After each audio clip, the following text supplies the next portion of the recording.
Hey. Hey everyone! It's How a you doing? live show. Dun, dun, dun. But also, hey everyone, whoever watches it when it's not live. Exactly.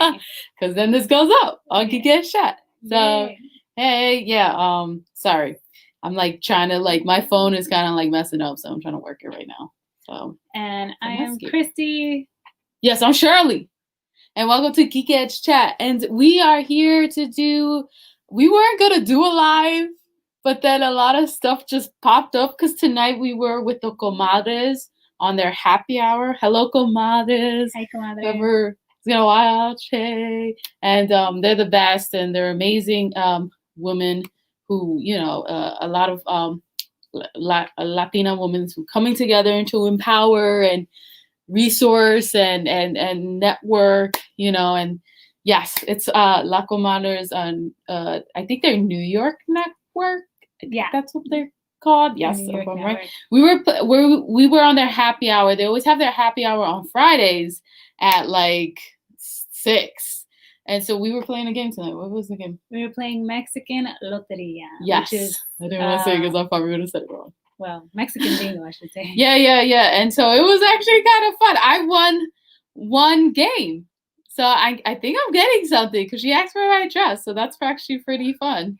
Shirley's been on a winning streak. Yeah, I have been on a winning streak. Getting free books, yeah, free movie tickets, to watch stuff.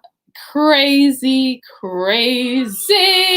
Is that Selena? I'm sorry. I don't know if you heard we Selena. got Blacktastic here supporting. Thanks Blacktastic. Thanks for supporting. So yeah, so we were like, you know what? Also today, I just wanted to mention that today is Trans Remembrance Day, November 20th, and we remember, sadly, the lives lost transgender community, people who died from violence or systematic, oppression, or, and a lot of things that affect them, health, like the health system who oppresses them as well, and and also support them, support their organizations, lift them up, be be by their side and say, what do you need? And and I think I'm gonna try to find organizations that I've already found and put them down below if you want to support them as well. So It's a very important day. That information might be up by tomorrow, though. Seems to take a lot of processing time. Right. I don't know. Live. Yeah. So we can't change those. So we can't put down, like with the lives, we can't put down all the stuff that we say, like organizations, until the next day because it just like takes time to put up the video. Yeah. So sorry about that. So it'll probably be up by tomorrow on the video down below. So yes, but I'll definitely put down those organizations down below that you can support. Today we are reviewing Pride and Prejudice, the 2005 remake. I've been like, we were gonna review Selena and Coolest, but the problem was, and we are trying to review those still because they're classics and they're very formative movies to us. And they're two movies that I grew up with. But the thing is, I'm rereading Song of Achilles because I'm gonna do a book review. Geekettes Chat is doing book reviews now called Geekettes Chat Reading Corner. So, check it out. I already have one video up. I'll put it down below. And damn, my hair is getting stuck on my lip, and I'm like trying to take it out. Okay, and so I'm in a romance mood because of Song of Achilles. And so yeah, and then I was like, you know what? Pride and Prejudice is on Netflix. It's mad easy for us to like just pop on and just like click that and play. And Pride and Prejudice is a very I think the 2005 one would be considered like a kind of new classic in the sense. So I never read the books. I never seen any of Jane Austen's remake or originals or remakes or whatever. I never seen any of them, of the films, or read any of the books. I have none of it. So I know like there have been plenty Pride and Prejudice. The only one I've seen is this one, the 2005, when I was a teenager. That's when it came out. Yeah. And I really, it's a damn good movie. It is a really damn good movie. What is it about? Oh, can you go into the plot? Because I'm like, because you read it, so I was like forgetting. Okay. All right. So Pride and Prejudice is based on novel by Jane Austen from the 1800s. I don't remember the exact. The book, I think, is set in the date. 1900s, though. So yeah, so the book is actually set in late 18th century. So that's when the book is set, and which the movie is set in. And it's about a family, a farm owner family, that have 5 daughters. 5 daughters. And I think for me, the film and the novel centers really around Lizzie's character, which Elizabeth. is Elizabeth Bennet, the Bennet family. The Bennet family. It's set in rural England. And it's set in rural England, and they're farmers, they're landowners. They don't got much money. And of course, it's the typical romance movie where a wealthy man comes into their town, with two wealthy men come into their town. Mr. Bingley, who's good friends with Mr. Darcy, who comes in. And with Mr. Darcy, and the sisters are taken away with these gentlemen, except for Lizzie, who actually ends up disliking Mr. Darcy in the beginning, but then ends up falling for him. So it's this, for me, the film is really this whole misconception of character, and I think that's the basic Pride and Prejudice. It's in the hi Daniela. Daniela's here. I just have to shout out Daniela. Hi. Thanks for watching. Yeah, we're doing Pride and Prejudice. And okay, so we are talking about Lizzie, and Daniela. She thinks he's an asshole. That's funny. She thinks Darcy's an asshole. And yeah, that's true. That's exactly what it is. Yeah, and so Jane is with Mr.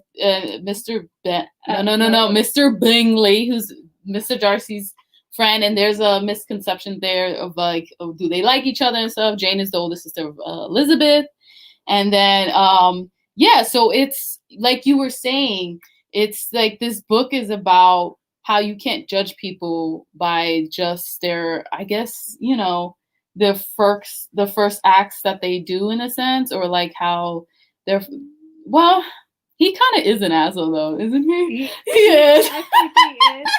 He is. But I think that he redeems himself in a sense. No, he does. And I like kind of redeems himself by just sharing the truth in a way. Yeah, he and helping. Well, we're going right into the ending. Oh yeah, I'm sorry. Oh, wait. Daniela says, but that's what makes the movie extra special, that he's an asshole. Yeah, for some reason, that's how all romantic comedies are. The guy ends up first starting off as a butthead. Well, you think their opposites attract? Is that like the thing? Because I feel like they're kind of the same person. Not the same person, but they kind of have almost the same characteristics, because they both are very, that's what I love about the title, especially with the film. Like, it's Pride and Prejudice. She has pride, right? And he is prejudiced against her family because they don't have money and stuff. But he likes her because, she's outspoken. She basically, what's the word? She, like, I'm trying to look for the word.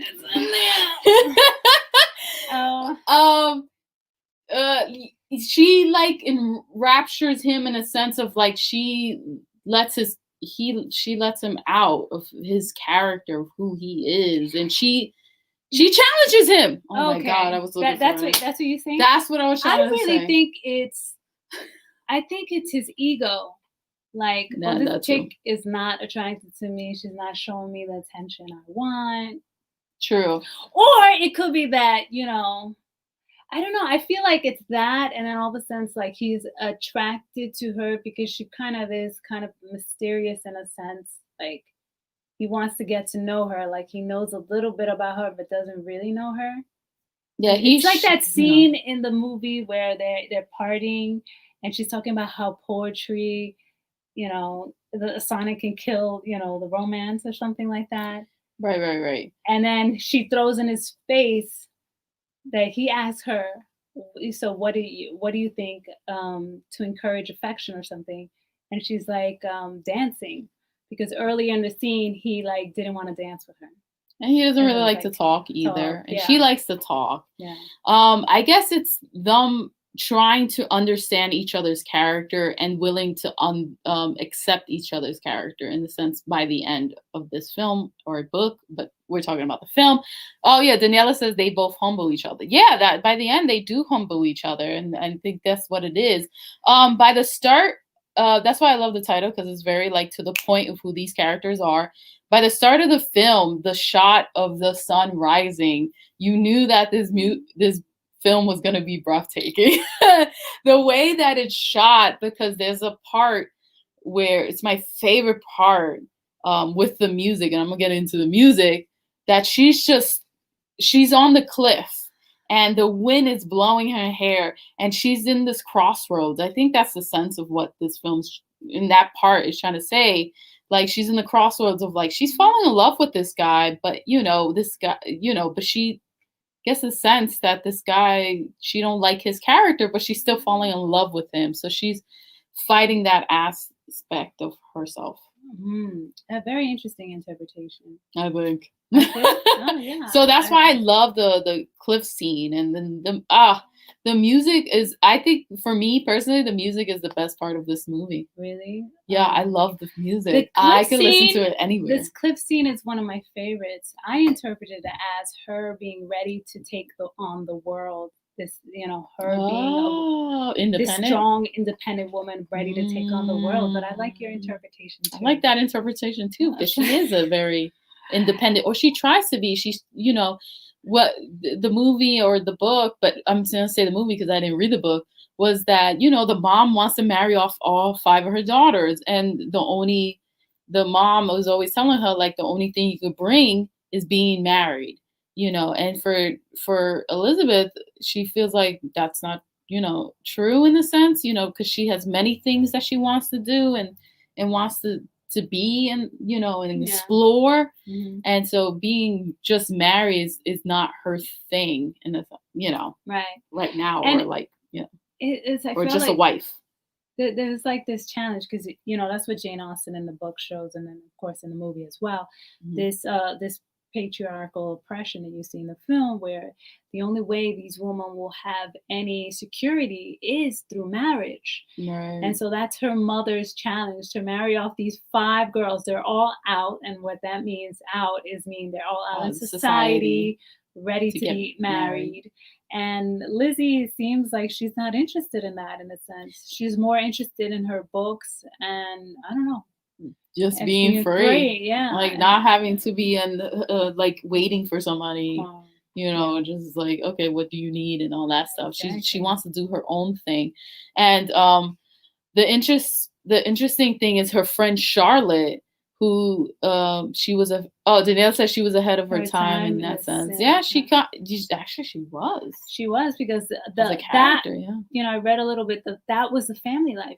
That was the role of the women. They had to take care of the house and, be married off, because the men will end up owning everything. Because the women had no rights at all. Mm-hmm. And so, and then of course the book was ahead of its time too, to tell a story in that because sense. Her cousin, who he owned the estate, Mr. Collins, and Mr. Collins actually acts as Elizabeth in the film. It was so funny, like, marry me, and then, like, he proposes to her, and she's like, no, we won't make each other we won't make each other happy, so get, like, nah. And so she runs away. The mom's running after her, and it's so funny because the dad is like, if you marry him, I won't talk to you. And the mom was saying that if she doesn't marry him, she won't talk to her. So it's actually really kind of funny how that is. She's like, oh, because the bond between her and her dad, you could sense that, because her dad loves, I think, her passion and her passion for life, and how she is and wanting to be who she is and free in the sense. And then there's Charlotte, who's Elizabeth's best friend, who marries Mr. Collins because he acts as her. He proposes to her, and I felt I related to Charlotte, because she was like, look, man, again, it's the patriarchal thing, and that, like, a woman, the only way she's going to be important in society is being married or a wife. And so she has no prospect, she says, no money, and she's 27, and nobody's asked her to marry her except for him. So of course, she wants to own her own home. she wants that that title of like being a wife and owning her own home and all that stuff that comes with it. And then she tells Elizabeth not to judge her.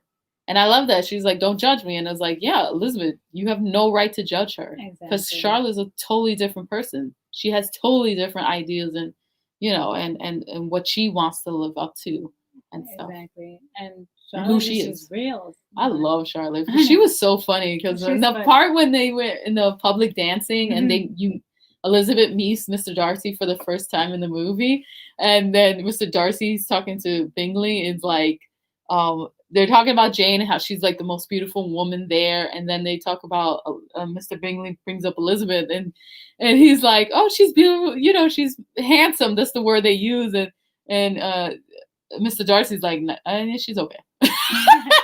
And then Charlotte says something amazing, like she's like, oh, well, you should, Lizzie, you should be happy. I'm not saying the quote right. You should be happy because then you have to talk to him if he liked you. Exactly. And I was like, you're right, Charlotte. That is so true. Who the hell wants to talk to somebody like that? I feel like Charlotte has some of the best lines. She had the best lines. She was so funny. I felt her. I think I was more like Mary, though. Mary is like, I don't want to be in any. It was one of the sisters, the younger sister. She was like, I don't want to be in any of these balls, the dances. She's like, I just want to do my thing, be by myself. I don't need these men. I was like, Mary, me and you. Okay. I see myself as Lizzie. Anyone who's watching, write in the comment which sister do you see yourself as? I see myself as Lizzie. I feel like I don't care about. Yeah, I could see that. About what men think. Or I could kind of see you as Jane. Jane, really? You think so? Yeah. Okay. Because Jane was nice and she was just like doing her thing and stuff. And she, I think you like that romance stuff too. I do. I mean, I like it too. There's not lie, but like, just in my. But Danielle, if you're still watching, which sister are you? Oh, Lizzie, absolutely. I was like, wait, are you Lizzie? Or is Christy Lizzie? No, I think she's. Oh, you're saying you're Lizzie. Oh, okay. I love it. That's great. Yeah. That's great. I do want to go back. I'm sorry, we were jumping around. Because we love this film so much. Yeah. Don't know where I mentioned the soundtrack, right? You did mention the soundtrack. Who is directed by? The scenes. Joe Wright. Director's Joe Wright. He's done Atonement. Yo, he did Atonement? Anna Karenina. It's one of those. And I'm not sure what else he's done, but those films also star Keira Knightley. Yes, Keira Knightley plays Elizabeth Bennet. I love and who's the guy who plays Mr. Darcy? I don't remember his name. Is Matthew McFadden. McFadden. Please tell me I'm saying it right. We're trying. We're trying. I wrote scribble here, and I'm like, damn it.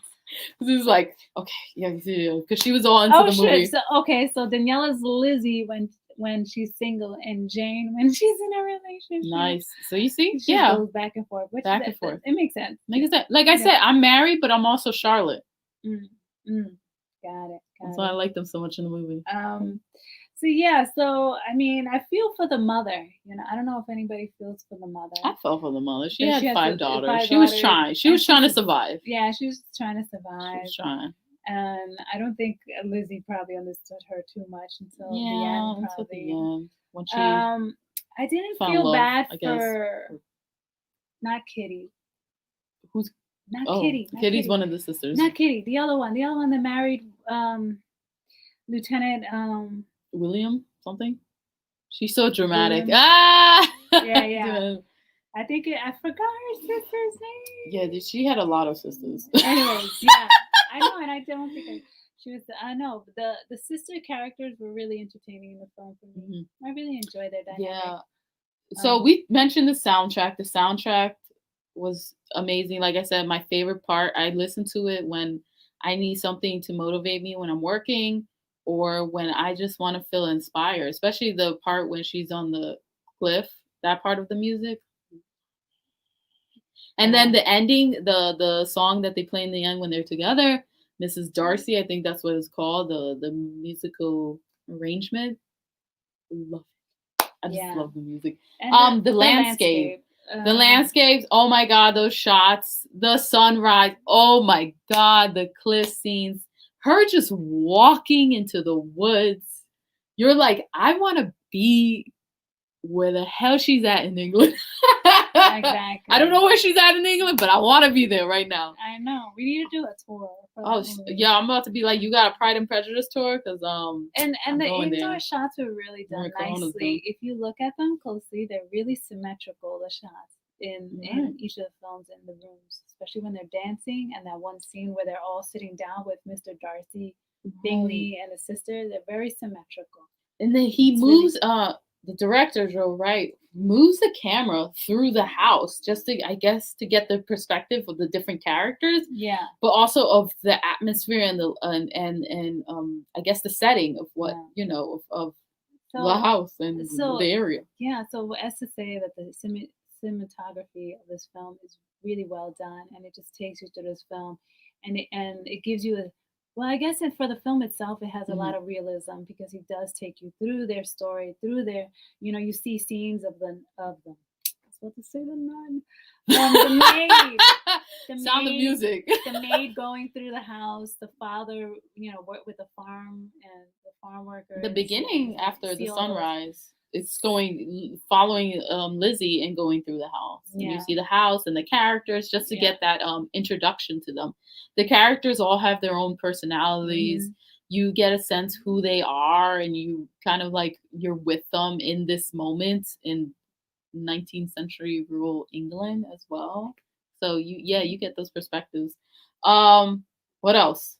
The part where the proposal, talking about the landscape, the way that it's shot, the rain coming down and they're wet and they're saying these back and forth things of like these misinformations of who they are and what they've done. And it was so interesting because he just wants to propose and she's like, yeah, you did something messed up, hold the hell up. And that was a misinformation. And so it was so interesting. But then they're getting closer and closer, even though they're arguing, and you can get that sense because of the close-ups, the way it's shot, that they want to like kiss each other because that's the passion that they feel for each other, even though they're like not agreeing with each other and they're kind of like having these like, I guess, argument about who they are that scene as people. Done nicely. I feel like this whole like anticipation of like, oh my god, they're gonna kiss. All right, what's gonna happen? Is she gonna say yes? Because the close-up shots were so good because they were looking at. Because every time you see in movies, whenever somebody wants to kiss somebody, the character to another character, they're looking at their lips. So you notice that in the film, and that's how they shoot it in films. Like you get the downward like eye movement to the lips. And then right after you can tell they did that a lot. Oh, sorry.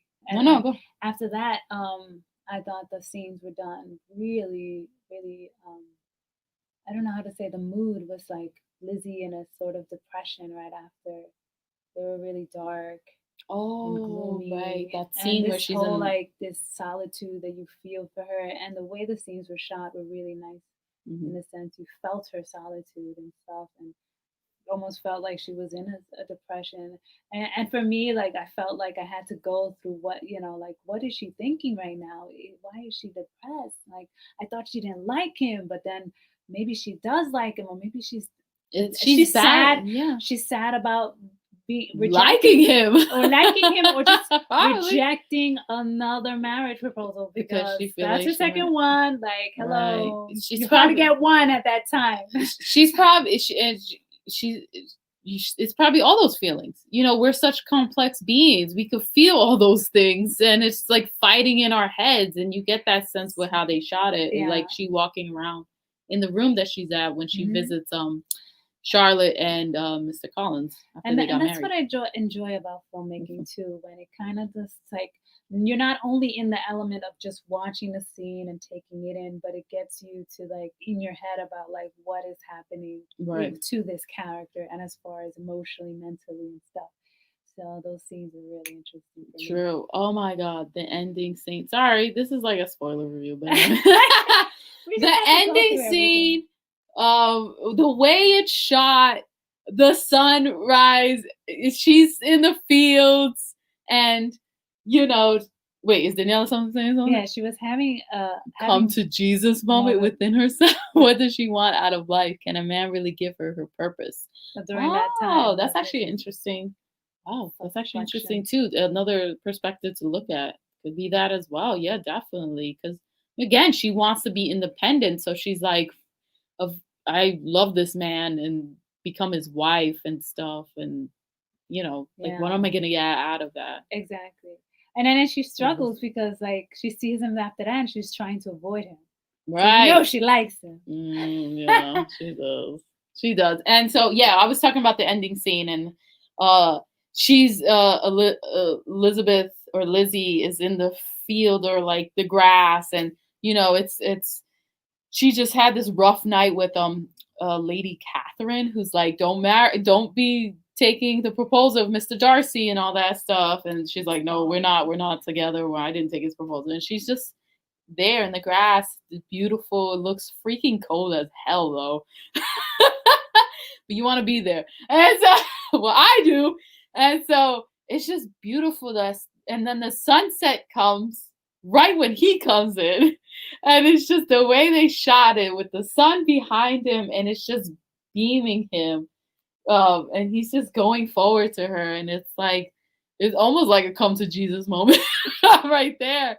Because this is the man she loves, and he's coming for her, and this is when they really accept that they love each other, and the kissing of the hand, and the shot of them just like the shot, and the sun is in the background, and they're like foreheads together. It was so beautiful. Yeah, that was beautiful. That part was edited really nice.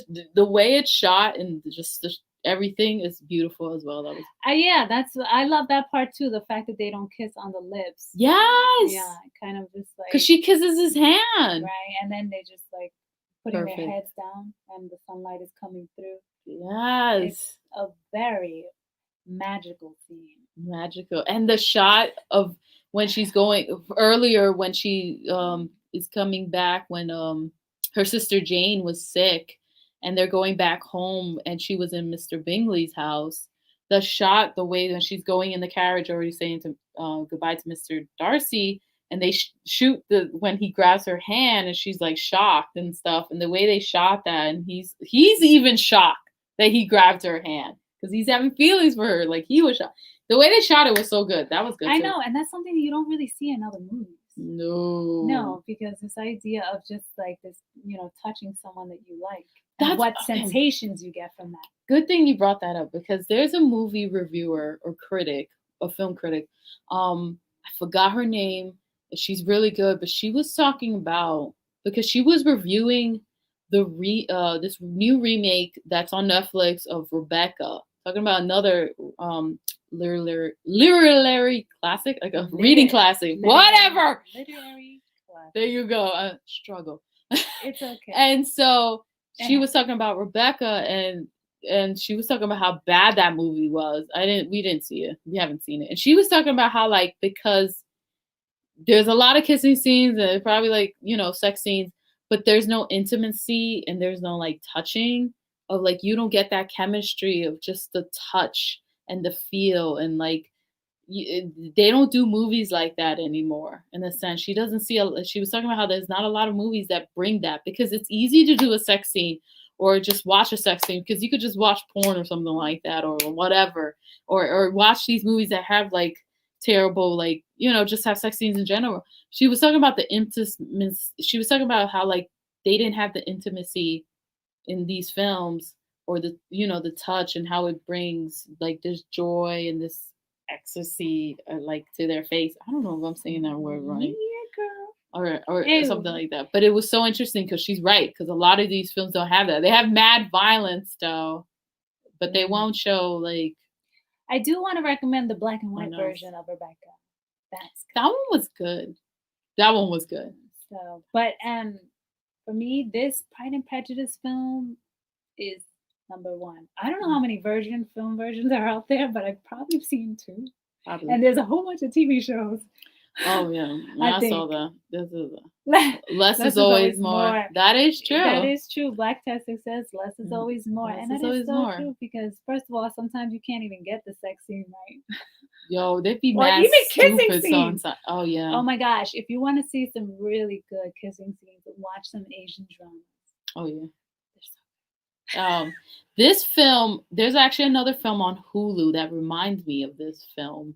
This new film that I watched on Hulu reminds me of this movie. It's called Portrait of a Lady on Fire, and it's set, I think, in the 1800s too. So it has the costuming. Damn, we didn't even mention the costume. The costume is so good and stuff to that period. Pride and Prejudice. Did I say Pride and Prejudice? Oh, okay. No, the Portrait of a Lady on Fire, set in 1800s France, but it's with two women who are in love with each other, and you get that like intimacy as well, and that touching, and it's just like that's a damn good movie too. Check it out, it's on Hulu. So yeah, it reminds me.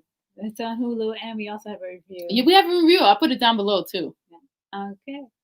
I don't think I have anything else I don't to have say. anything else to say Well, either. please tell us if you want to share any comments about Pride and Prejudice. Yeah, if you read the book or any of Jane Austen's books, I've read the write it book down twice. below. I have to say that I it bought it is for her. book. It is book. It It is is. different, not different completely, but there are some different. Like, She said it's specific not things. as funny. It's So. not as funny as the film. Mm. The film is I don't know if you guys think the film is funny, but I really think I that thought it this was kinda Pride and funny 'cause of Prejudice Charlotte. film is funny. And you just have to read in like because their language is different. It's Old English, so but it I is struggle with funny. that It so is so much. funny. So Yeah. I don't know what else to say. but anyways, read the book too. It's Oh really yeah. good. Oh It's yeah, nice, and really nice write down read. below if you saw any of Jane Austen's like film adaptation remakes or adaptions, film Oh, adaptions. yeah. If you liked any of them, write that down below as well. We do recommend Emma. Which one? I haven't seen recommend both, although they're definitely different. They're on HBO Max. Both of them? Yeah. Oh wow. I have not seen any of them. Yeah. I haven't. I'm like trying to see if I ever check them out. I'm like, yeah, okay. I'll probably check them out though. Yeah, so yeah, subscribe. Thanks for watching. Geekettes Chat. Always come. We try to do videos on Fridays. I'm doing the Geekettes Chat reading corner videos, probably hopefully on Mondays. I try to put them up. Yeah, those are my reviewing books. Subscribe, like, ring that bell so you can get notifications of our new videos, and yeah. Yeah, and if you know anyone who likes movies and watches a lot of movies and is a film geek too, share our reviews with them. Yes. Thanks for watching. Have a great night. Great week, month. Yes. So peace out. Peace.